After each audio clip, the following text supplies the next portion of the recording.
Pengacara Ferry Aswan membeberkan bukti yang menguatkan tudingannya bahwa aktor Rezky Aditya telah memiliki anak hasil hubungan gelap dengan kliennya. "Gue tak mau bicara tanpa dasar." Ferry Aswan pun membeberkan sejumlah kabar yang bisa memberatkan tuduhannya.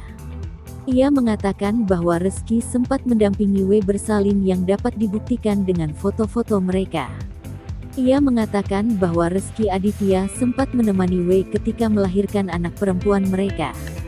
Namun, ia enggan menunjukkan bukti foto tersebut lantaran memuat wajah anak perempuan W.